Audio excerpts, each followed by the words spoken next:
नमस्कार, बाजार अगले हफ्ते में आप सभी का स्वागत है। मैं हूं स्वाति रायना। इस शो में बाजार में आज का पूरा एक्शन तो जानेंगे ही, साथ ही सोमवार के लिए स्ट्रैटेजी पर भी करेंगे चर्चा और शेयरों में कमाई के शानदार मौके भी कहां पर बन सकते हैं बताएंगे आपको। पूछे हमसे सवाल, व्हाट्सएप करें 9582226666 पर। साथ ही सोशल मीडिया प्लेटफॉर्म पर आप सवाल भेज सकते हैं। फेसबुक पर @ZBusiness ऑनलाइन, ट्विटर पर @ZBusiness सवाल भेजें, #बाजार आज और कल लिखकर। और सोमवार की आपकी तैयारी कराने के लिए हमारे साथ है खास मेहमान, ट्रेड्सफिट ब्रोकिंग के डायरेक्टर संदीप जैन। संदीप जी का स्वागत करते हैं आज के शो में। और जी बिजनेस रिसर्च टीम से मेरे सहयोगी कुशल गुप्ता भी हैं, उनसे जानेंगे बाजार का मूड। लेकिन सबसे पहले आज के कारोबार पर एक नजर डाल लेते हैं। तो आज रहा हफ्ते का आखिरी कारोबारी दिन। ग्लोबल मार्केट से मिले अच्छे संकेतों से शुक्रवार को घरेलू शेयर बाजार की मजबूत शुरुआत हुई। कारोबार के अंत में बाजार बढ़त के साथ बंद हुए। सेंसेक्स 100 अंकों से ज्यादा चढ़कर 59,793 के स्तर पर बंद हुआ, तो निफ्टी 35 अंकों की मामूली बढ़त के साथ बंद होने में कामयाब रहा। बैंक निफ्टी 206 अंक चढ़कर 40,415 के लेवल पर बंद हुआ।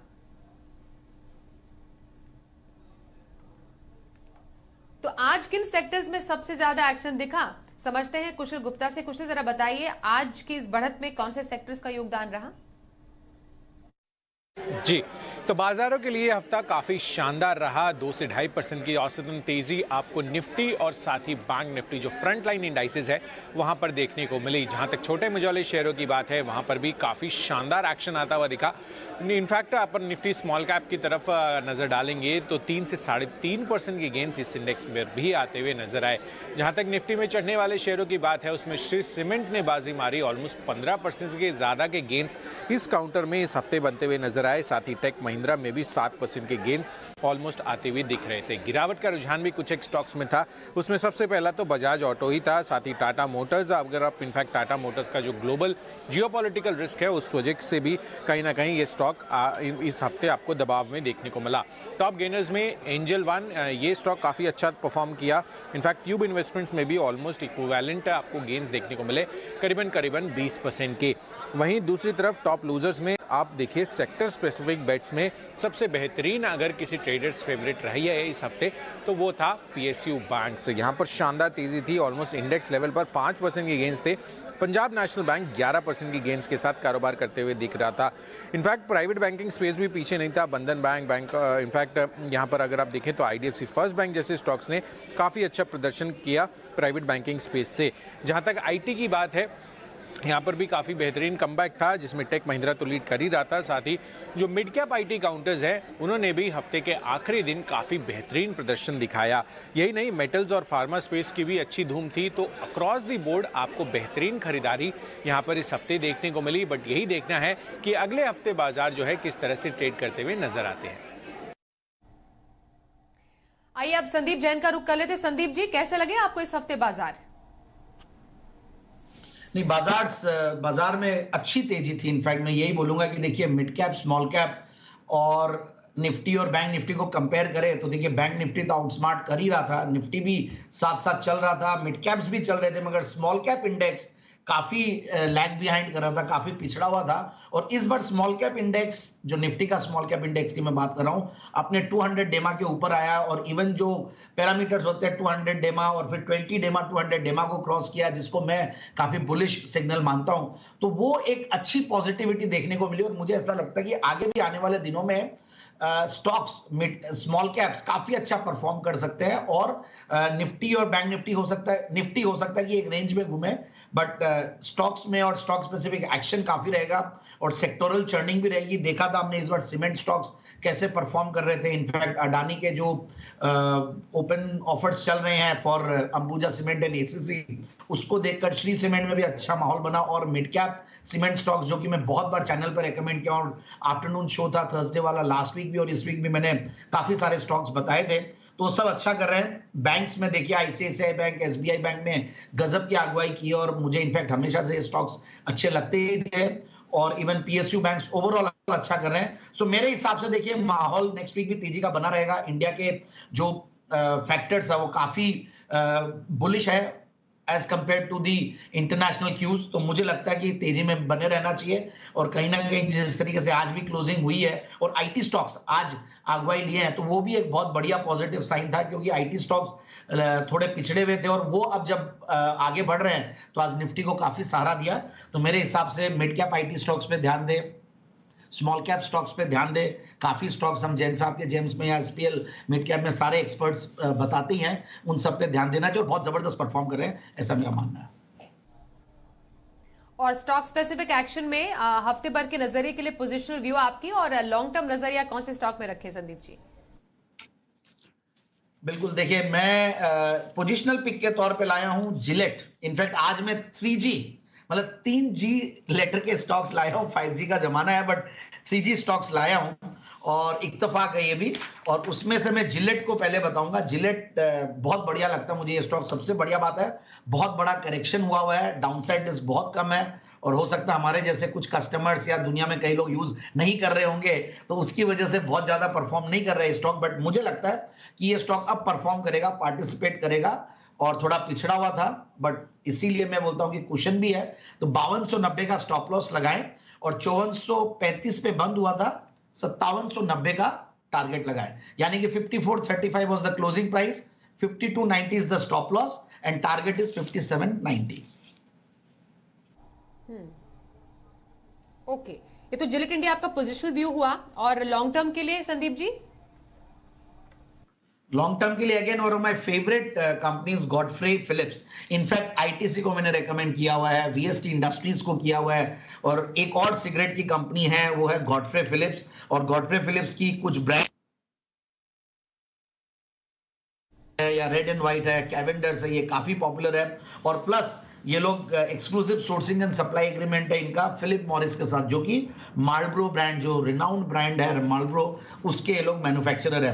तो one of the largest FMCG companies with iconic brands, यही बोलूंगा मैं, और मार्लबोरो जैसे ब्रांड के वो हैं। और ओवरऑल पिछले अगर कुछ सालों की ग्रोथ देखें तो बहुत बढ़िया रही है, मतलब वैल्यूएशंस बहुत सस्ते हैं। और एक ये लोग का पान मसाला भी ब्रांड आता है, जहां तक मुझे ध्यान है पान विलास बोल के ब्रांड है। 24/7 की भी कुछ इन्होंने चेन ऑफ कन्वीनियंस स्टोर्स खोले हैं। सो इस तरीके का डाइवर्सिफाइड पोर्टफोलियो कंपनी का। और 12 के पी मल्टीपल पे बहुत बढ़िया लगता है स्टॉक। 16-17 का रिटर्न ऑन कैपिटल एम्प्लॉयड और डेट्स भी बहुत ज्यादा नहीं है, 0.11 का डेट इक्विटी रेशियो है और 22% की 5 साल की प्रॉफिट की कैगर रही है। और पिछले अगर हम क्वार्टरली रिजल्ट्स को देखें तो बहुत बढ़िया रिजल्ट्स है। 112 करोड़ का पैट था जून 2021 में, उसके सामने 142 करोड़ का पैट जून 2022 में। सो ये जो क्वार्टरली प्रॉफिट्स है ये हाईएस्ट एवर क्वार्टरली प्रॉफिट्स है। इनफैक्ट बाकी सब इंडस्ट्री में हम देख रहे थे मार्जिन नीचे आ रहे हैं बट इसने मार्जिन को बेहतर किया। 24% के ओपीएम्स में ये कंपनी काम कर रही थी, तो बेहतरीन लगता मुझे ये स्टॉक। और ओवरऑल एफआईआईज डीआईआईज का भी पूरा भरोसा है कंपनी में, 11-12% के लगभग उनकी होल्डिंग है और प्रोमोटर्स की भी स्ट्रॉन्ग 73% की होल्डिंग है। सो बिल्कुल इस स्टॉक को लेना चाहिए इन लेवल्स पे। और 1114 पे ये बंद हुआ है, 1290 और 1350 का टारगेट के लिए स्टॉक को खरीदें। ओके, संदीप जी की दो पसंद, पोजिशनल व्यू जिलेट इंडिया में रखने के, long term Godfrey Phillips India में रखने की सलाह आ रही है। चलिए कॉलर से बात करते हैं। अब पहले कॉलर कोपरगांव से मंटू पंडित साहब हमारे साथ हैं, स्वागत करते हैं सर। बताइए कौन से स्टॉक पर सवाल है? मैम मैंने IRFC लिए थे 24 रुपये 70 पैसे में 700 से। तो लंबे और लॉन्ग टर्म के लिए थे, तो क्या करना चाहिए, कितना तक जाएंगे उसका टारगेट? IRFC इनका स्टॉक है, कुछ नुकसान में है ये, लॉन्ग टर्म के लिए व्यू लेना चाह रहे हैं संदीप जी। ठीक है, बने रहे। देखिए पीएसयू स्टॉक्स है और पीएसयू में ये फाइनेंस कंपनी है। इंडियन रेलवेज की आप मान लीजिए कि एक फाइनेंसिंग आर्म है, रेलवेज पे काफी फोकस है, काफी पॉजिटिव न्यूज आती है इस सेक्टर के लिए, तो उसमें ये बने रह सकते हैं और ये कंपनी को बहुत फायदा होता है। और सिर्फ 4.5 के पी मल्टीपल पे, मतलब 4.78 का पी मल्टीपल है। और यहाँ पे प्राइस टू बुक वैल्यू देखते हैं तो प्राइस टू बुक वैल्यू मतलब बुक वैल्यू से नीचे चल रहा है, 31 रुपया 32 रुपये का बुक वैल्यू है, उसके सामने 22 रुपया का भाव है। और मुझे सबसे बढ़िया बात यह लगता है कि यहाँ पे चूंकि रेलवेज को ये लोग देते हैं डेट्स, तो वो एनपीएस का कोई इश्यू आना नहीं चाहिए। और नहीं आएगा इनफैक्ट, और नीचे के लेवल से अच्छा बाउंस भी किया, हालांकि बहुत ज्यादा बड़ा परफॉर्मेंस आईपीओ के बाद भी नहीं दिया, 26.5 रुपए का हाईज बनाया।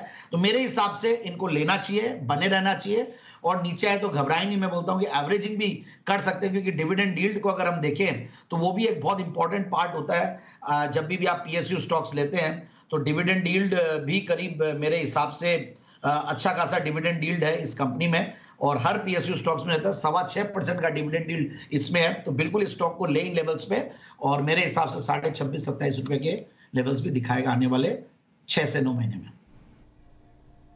IRFC बने रहने की सलाह रही है। गैरतगंज से सऊद कुरैशी साहब हमारे साथ है। बताइए सर, कौन से स्टॉक पर सवाल है? हेलो नमस्कार सर, बताइए कौन से स्टॉक पर सवाल पूछेंगे? सर, मैम TCS का पूछना था मैम। मेरे पास बाएंगे आज ही बाई करा है मैम 3180 का। अच्छा, कितने शेयर है? मैम 17। ओके, तो आज बाय किया है, कब तक रखना चाहते हैं? मैम ऑलमोस्ट 3-4 मंथ के लिए। आज ही की खरीद है इनकी। संदीप जी TCS पर 3-4 महीने का व्यू लेना चाह रहे हैं। बिल्कुल अच्छी खरीद है, अच्छी टाइमिंग थी। हालांकि मुझे ऐसा लगता है कि ये इन्वेस्टर है, बट आज इनका जो एंट्री थी वो एक अच्छे ट्रेडर की एंट्री बोलूंगा, टेक्निकली जो देख के एंट्री लेते हैं। और काफी सारे आज आईटी स्टॉक्स चले हैं, टेक महिंद्रा या आपके HCL टेक, सारे स्टॉक्स अच्छा कर रहे थे, एक कॉन्ट्रारियन बेट की तरह भी काम किया। और मेरे हिसाब से देखिए 4,500 रुपये जिस कंपनी ने बाईबैक की प्राइस रखी थी लास्ट ईयर, और वो स्टॉक इतने नीचे मिल रहा, तो कहीं भी कोई दिक्कत नहीं है। बिल्कुल इस स्टॉक को अच्छे लेवल पे इन्होंने लिया है, बने रहें। और अगर फंड्स फ्री हो तो नीचे आए तो घबराए नहीं, लेने का ही रखें। और ये लॉन्ग टर्म स्टोरी है, 3-4 महीना नहीं, इसको बल्कि और रखिए, और भाव के हिसाब से बेचेगी। अगर ये 4,500 के लेवल्स आए तब बेचे, 3-4 महीने का नजरिया मत रखिए, लंबा रखने का ही रखिए इसमें, क्योंकि ये स्टोरीज जो है ये बाय एंड फॉरगेट स्टोरीज है। ओके, TCS लंबी अवधि के लिए बने रहने की सलाह। पुणे से दशरथ गुणवारे हमारे साथ हैं। बताइए सर, कौन से स्टॉक पर सवाल है? Welcome. Good evening madam. Madam मेरे पास मैडम मेरे बंधन बैंक के 1650 क्वांटिटी के शेयर थे, 300 रुपए मिले हैं। ओके, हाँ, तो मेरा नजरिया। और कितना व्यू है आपका? 1 महीने का हुए। 1-आध महीने का? हो मैडम, यस मैडम। ओके, तो शॉर्ट टर्म नजरिया बंधन बैंक पर इनका है, नुकसान पर है अभी, ये क्या करें? नहीं, अभी तो बने रहना चाहिए इनको, और अगर ये शॉर्ट टर्म का ही नजरिया है तो ठीक है। डेफिनेटली अपने स्टॉप लॉसेस का ध्यान रखें। मैं एग्जैक्टली अभी स्टॉप लॉसेस बिना देखे नहीं दे पाऊंगा, और ये स्टॉक काफी वॉलेटाइल है, ये भी ये ध्यान रखें। और जब मूव आते हैं तो बड़े बड़े मूव्स आते हैं, बट यस अभी अच्छे लेवल पे है, टेक्निकली भी बढ़िया लगता है, और 300 रुपया एक अच्छा रेजिस्टेंस भी, और ये वहीं पे एंट्री ली है, तो मुझे लगता है इनको लॉस नहीं होगा, ये बने रहें। क्योंकि micro finance industry has started doing well, ये NBFCs अच्छा कर रहे हैं, और इवन बैंक्स पर्टिकुलरली अच्छा कर रही हैं। और कुछ पास्ट में जो इश्यूज थे इस इंडस्ट्री को लेकर वो काफी रिजॉल्व होते हुए दिख रहे हैं। मेरे हिसाब से बिल्कुल इनको बने रहना चाहिए, और ऊपर के लेवल्स ये आराम से देखने को मिलेगा इनको। 330-40 के लेवल्स आए तो वहां पे एग्जिट ले। बाकी अगर ट्रेडिंग के लिए लिया तो आगे से भी ध्यान रखें कि अपने स्टॉप लॉसेस और टारगेट्स को प्री डिफाइंड रखें, प्लान्ड ट्रेड होना चाहिए, ये ज्यादा इंपॉर्टेंट है। बंधन बैंक बने रहने की सलाह आ रही है आपके लिए। लखनऊ से शेर सिंह का सवाल लेते हैं। बताइए, हमारे साथ फोन लाइन पर है अभी। गुड इवनिंग सर, बताइए कौन से स्टॉक पर सवाल है? हाँ मैम नमस्कार, मैं शेर सिंह बोल रहा हूँ लखनऊ से जी। हमारा टाइटन है, 100 शेयर है, 2040 में। अच्छा, कब तक होल्ड करेंगे? ये लॉन्ग टर्म के लिए हमने लिया हुआ है मैडम, लगभग 1 वर्ष के लिए। 1 वर्ष के लिए 56,000 से ऊपर के मुनाफे पर फिलहाल शेर सिंह जी बैठे भी हुए हैं टाइटन में। फिलहाल क्या करें इसमें? बिल्कुल, शेर सिंह जी ने एकदम शेर जैसा स्टॉक लिया, बढ़िया स्टॉक लिया, यही बोलूंगा मैं। और इनफैक्ट ये लीडर अपने इस सेगमेंट का। और अगर डोमेस्टिक कंजम्पशन की बात करें तो Titan is one of the fantastic stories. Tata group की कंपनी है, कोई इशू नहीं है, बट यही है कि वैल्यूएशंस हमेशा इसके महंगे ही रहेंगे, महंगे थे, महंगे रहेंगे, और आगे भी महंगे और महंगे हैं और महंगे भी रहेंगे, बट फिर भी मैं यही कहूंगा कि इनको नजरिया इनका लंबा है और इन्होंने अच्छी एंट्री ली हुई भी है और बिल्कुल ये होल्ड करके रखें और आगे आने वाले दिनों में हो सकता है कि ये स्टॉक और भी ऊपर के लेवल्स दिखाएं, 2800 3000 के लेवल्स भी देखने को मिल सकते हैं। टाइटन बने रहे, सलाह आ रही है संदीप जैन की। पुणे से मुशीर अली साहब हमारे साथ हैं। मुशीर जी वेलकम, नमस्कार, बताइए कौन से स्टॉक पर सवाल है? हाँ नमस्कार, गुड इवनिंग। हेलो, पूछिए सवाल। हाँ मेरा सवाल है, मैंने L&T जो है 1653 में लिया है, 97 शेयर्स है मेरे पास। इसको लॉन्ग टर्म में होल्ड कर सकता हूँ, तो क्या होल्ड करना चाहिए इसे? L&T में तो मुनाफे पर है, अभी 28,000 के ऊपर मुनाफा है इन्हें। लॉन्ग टर्म के लिए क्या सलाह रहेगी संदीप जी? बिल्कुल, आज बहुत अच्छे स्टॉक्स के सवाल आ रहे हैं और अच्छे लेवल्स पे भी एंट्री ली हुई लगती है सारे इन्वेस्टर्स की। बिल्कुल प्रॉफिट में है ये और बने रहना चाहिए। देखिए ईपीसी की एक बहुत बड़ी कंपनी और इंडिया की अगर इकोनॉमी की अगर ट्रू प्रॉक्सी प्ले अगर देखा जाए तो L&T है।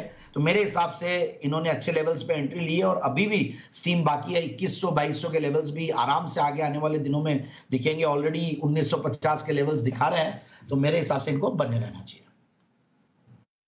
बने रहे। L&T में सलाह आ रही है संदीप जैन की। व्हाट्सएप पर सवाल आ रहा है पुणे से, मंजेश कुमार पूछ रहे हैं ICICI बैंक आज फोकस में रहने वाला शेयर भी रहा। फिलहाल इनके लेवल्स आपको बताएं, 250 शेयर इनके पास है, 895 इनकी खरीद है। शेयर 911 रुपए का इसने रिकॉर्ड स्तर छुआ और एक महीने में 6%, तो 6 महीने में 35% की तेजी दिखा गया ICICI बैंक। क्या करेंगे? बिल्कुल, आपने मेरा सवाल का जवाब दिया है। 6 महीने में 35% कोई स्टॉक चला हुआ हो और वो भी ICICI बैंक जैसा लार्ज कैप, तो थोड़ा सा मुझे ऐसा लगता है कि इन्होंने लेट कर दी एंट्री लेने में। और अगर ये जी बिजनेस देख रहे होते तो हम लोग तो 600 रुपए, 700 रुपए, 800 रुपए के लेवल्स पे भी रेकमेंड किए और अभी भी रेकमेंडेड है ये स्टॉक। मगर अब रिस्क रिवॉर्ड रेशियो सर्टेनली पहले जैसा बेटर नहीं है और अब इनको थोड़ा लंबी अवधि के लिए ही होल्ड करने की सोचनी चाहिए। I am very bullish on the bank. Private sector banks वैसे भी बहुत बढ़िया लगते हैं और मुझे ऐसा लगता है कि HDFC बैंक जो कि अंडर परफॉर्म किया है as compare to ICICI bank, वो भी एक अच्छा विकल्प हो सकता है। तो एवरेजिंग नहीं करें, अगर एवरेजिंग करनी है तो आप HDFC बैंक को लेकर कर लीजिएगा, बाकी के स्टॉक में बने रहें। हो सकता है कि आपके भाव में प्रॉफिट होगा जो भाव पे लिया है। एक बार थोड़ी तकलीफ हो सकती है क्योंकि मार्केट के करेक्शन के साथ एक बार नीचे भी आ सकता है stock, but overall profit booking की वजह से कोई और दूसरे रीजन नहीं है। बट ऊपर जाएं तो थोड़ी प्रॉफिट बुकिंग भी करनी चाहिए क्योंकि बहुत बड़ा मूव ऑलरेडी दे चुका है। ओके, ICICI बैंक पे बने रहने की सलाह आ रही है संदीप जी की तरफ से। लुधियाना से राहुल बंसल हमारे साथ है। राहुल जी बताइए, स्वागत है आपका। कौन से स्टॉक पर सवाल? मैम मेरे पास 60 शेयर्स हैं HDFC बैंक के, bought at the rate of 1429 रुपए। तो मैम मेरा नजरिया 3 और साल आपका का व्यू? मैम 3 साल का नजरिया है। ठीक है, 3 साल का नजरिया HDFC बैंक पर। What a coincidence sir, ICICI bank के साथ HDFC बैंक पर भी आपने व्यू दिया था। 3 साल के नजरिए के लिए क्या सलाह देंगे राहुल जी को? बिल्कुल बिल्कुल, बंसल साहब ने बहुत बढ़िया इनफैक्ट स्टॉक लिया है और मुझे ऐसा लगता है कि ये जो लेवल है इन्होंने अच्छे लेवल पे एंट्री ली है और अभी भी कुछ नहीं हुआ है। मुझे लगता है कि जो HDFC और HDFC बैंक का मर्जर है उसका बहुत बड़ा बेनिफिशियरी भी ये बैंक रहेगा। सो बिल्कुल इन लेवल्स पे, और अगर इनके पास स्पेयर फंड्स हो तो लेने की सोचनी चाहिए। जहां पे भी कोई डिप आए और ले, बाकी बने रहे अभी तो। और 3 साल का टारगेट इन्होंने रखा हुआ। बिल्कुल ये स्टॉक पास्ट में तो देखिए 20% के कैगर से ग्रोथ देते हुए आया ही और 20% की ग्रोथ रेट भी शेयर के प्राइस में भी देखने को मिली है। और अब पहले तो ये सबसे ज्यादा महंगा बैंक हुआ करता था price to book value multiple पे as compare to ICICI bank और एक्सिस बैंक और other large sized private sector banks. But इस बार ICICI बैंक ने इनको डाउन किया in price to book value multiple जो पैरामीटर है। बट मुझे ऐसा लगता है कि स्टॉक में स्टीम बहुत है और बिल्कुल इन लेवल्स पे भी ले सकते हैं, नीचे आने पे भी लीजिए और 1650-1700 के टारगेट्स आने वाले 1 से 1.5 साल में जरूर देखने को मिलेंगे। आइए अब आपको बताते हैं सोमवार के लिए ऑप्शन स्ट्रैटेजी। हमारे साथ है मोतीलाल ओसवाल के चंदन तापड़िया। चंदन जी स्वागत करते हैं आपका शो में। सोमवार के लिए ऑप्शन के जरिए कहां पर मौके बनेंगे? नमस्कार स्वाति जी, देखिए बाजार में का अच्छा मोमेंटम था, गैप अप ओपनिंग हुई, बट थोड़ा कंसर्न ये था कि ऊपर के लेवल पे बाजार टिक नहीं पाया। बट अच्छी बात यह है कि वीक ऑन वीक बेसिस पे काफी अच्छी क्लोजिंग हुई है निफ्टी की। तो अगेन वापस सेलेक्टिव होना पड़ेगा। 17,777 177 एक मेजर सपोर्ट है। जब तक ये होल्ड करता है तब तक बाय ऑन डिक्लाइन की रणनीति बरकरार रहेगी। तो दो स्टॉक आइडियाज है। पहला है भारत फोर्ज। आप देखोगे ऑटो एंट्रीज, ऑटो काउंटर में मेजर ट्रेंड पॉजिटिव है और Bharat forge slow and study upside की ट्रेजेक्टरी को ओपन कर रहा है। यहाँ पे कंसोलिडेशन ब्रेकआउट जो हुआ है वो कहीं ना कहीं 800 805 तक जाना चाहिए। इसके लिए 790 का भारत फोर्ज का कॉल लेने की सलाह देंगे। 22 रुपए का प्रीमियम के आसपास लें, 15 रुपए का स्टॉप लॉस। यहाँ पे आपको लगभग 36 रुपए तक के टारगेट बनने चाहिए। वहीं दूसरा ट्रेड रहेगा टेक महिंद्रा। देखिए आज दोपहर के शो में भी हमने टेक महिंद्रा की 1120 की कॉल आपके चैनल पर दी, जिसका टारगेट हुआ। हमारा मानना है अभी भी मोमेंटम बरकरार रहेगा। तो काफी दिनों के नर्वसनेस के बाद निफ्टी आईटी और सिलेक्टिव टेक्नोलॉजी काउंटर में बाइंग इंटरेस्ट देखने को बन रहा है। इसके लिए टेक महिंद्रा की जो 1120 की कॉल का टारगेट हिट हुआ, उसके बाद हम 1140 की कॉल को भी कंटिन्यू मोमेंटम प्ले करना चाहेंगे। तो टेक महिंद्रा 1140 की कॉल खरीदे, 28 से 30 रुपए के बीच में ले, 22 का स्टॉप लॉस, 45 रुपए तक के टारगेट यहाँ पे छूने की संभावनाएं बन रही। धन्यवाद चंदन जी। सोमवार के ऑप्शन स्ट्रैटेजी पर चर्चा की आपने और सोमवार के लिए अगर आपको कोई ट्रेड लेना हो तो कौन से स्टॉक में खरीदारी की सलाह देंगे? संदीप जी बताइए सर। बिल्कुल, अब ये लास्ट जी आ गया और जिलेट और गॉडफ्रे देने के बाद अब मैं जो लास्ट जी है वो है Gujarat gas. Intraday FnO pick के तौर पे मैं गुजरात गैस लाया हूं। 507 रुपए की क्लोजिंग थी, 520 और 527 का दूसरा टारगेट और 495 का stop loss. Okay, Gujarat gas में इंट्राडे खरीदारी की सलाह सोमवार के लिए पिक संदीप जैन की तरफ से। बहुत धन्यवाद करेंगे सर, आप हमारे साथ शो में शामिल हुए। बाजार अगले हफ्ते में बस इतना ही।